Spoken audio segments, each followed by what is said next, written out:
everyone, mga ka-DIYers ng North Cotabato. Maraming salamat po.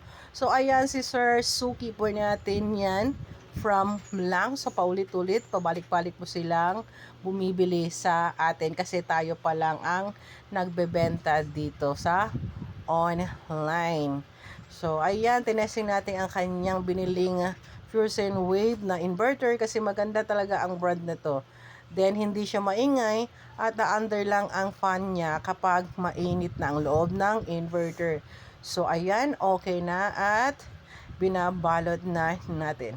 So maganda talaga kung ikaw mismo na ang gagawa sa inyong setup kasi alam nyo i-troubleshoot tulad ng kagaya kay sir, nasunog yung kanyang inverter, alam na niya kung ano sira ng kanyang setup. So madali lang niya, alam na niya i-troubleshoot talaga. So ayan ang Junakis natin magpapagupit at magandang hapon.